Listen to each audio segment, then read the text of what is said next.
एक अमेरिकी लड़ाकू विमान को ईरान के ऊपर मार गिराया गया है। एक अल्टीमेटम भी जारी हो गया है और अब पूरी दुनिया की नज़रें अगले 48 घंटों पर टिकी हैं।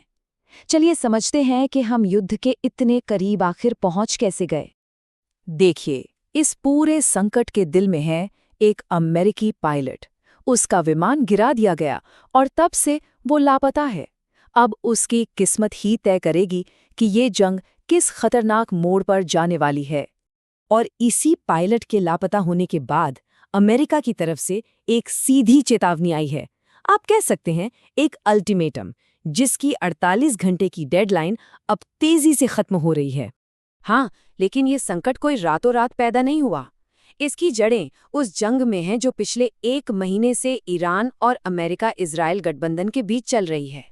ये जंग बस 1 महीने पहले ही शुरू हुई थी और तब से लगातार मिसाइल और ड्रोन हमले हो रहे हैं। सच कहें तो इसने पूरे मिडिल ईस्ट को हिलाकर रख दिया है। लेकिन पिछले 24 घंटों में दो ऐसी चीजें हुईं जिन्होंने इस आग में घी डालने का काम किया है। पहली, जैसा हमने बात की, अमेरिकी पायलट का लापता होना, और दूसरी एक बहुत ही गंभीर चेतावनी जिसने दुनिया भर के नेताओं की, आप कह सकते हैं, नींद उड़ा दी है। तो सवाल ये है कि आखिर ऐसा क्या हुआ जिसने हालात को इतना बिगाड़ दिया। चलिए सबसे पहले उस पायलट वाले मामले को ही देखते हैं।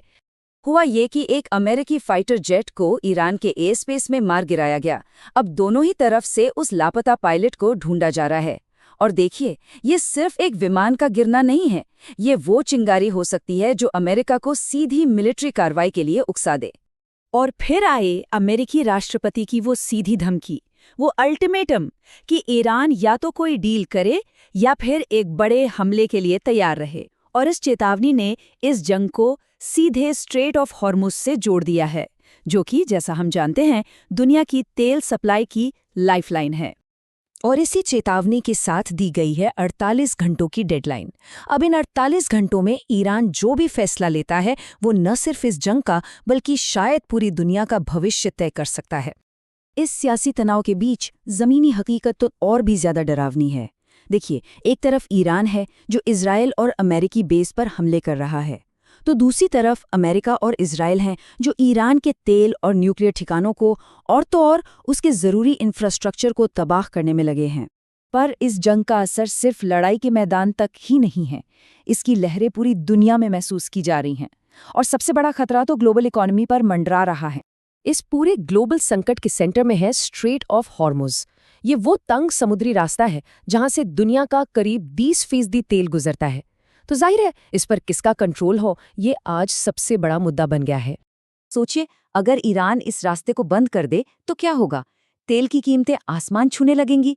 मतलब पूरी दुनिया में महंगाई की एक सुनामी आ जाएगी और एक बड़ी आर्थिक मंदी का खतरा सर पर आ जाएगा।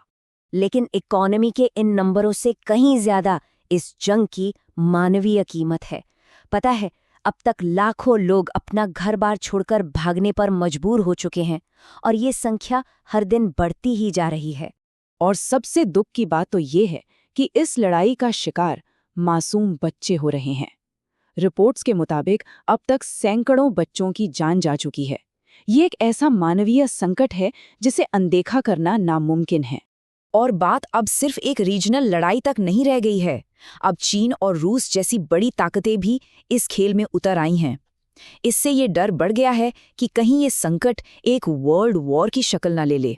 खुफिया रिपोर्ट्स की माने तो चीनी टेक कंपनियां एआई का इस्तेमाल करके अमेरिकी सेना की जासूसी में मदद कर रही हैं।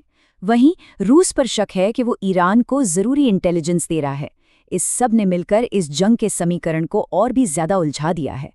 तो कुल मिलाकर अभी की स्थिति को समझे तो जंग की तीव्रता बहुत हाई है। अगले 48 घंटों में हालात बिगड़ने का रिस्क बहुत ही ज़्यादा हाई है।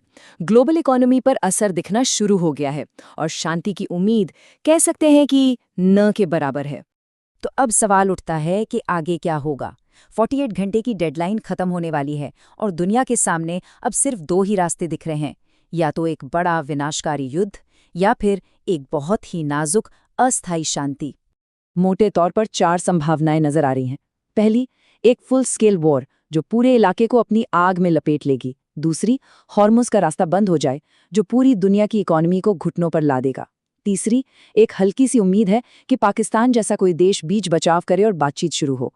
और चौथी और सबसे डरावनी संभावना कि और भी देश इस लड़ाई में कूद पड़े जो इसे तीसरे विश्व युद्ध में बदल सकता है। अगले कुछ घंटे इस सदी के सबसे अहम पल हो सकते हैं। दुनिया सचमुच तबाही के मुहाने पर खड़ी है। अब सवाल ये नहीं है कि जंग होगी या नहीं, सवाल ये है कि क्या कोई इससे वक्त रहते रोक पाएगा।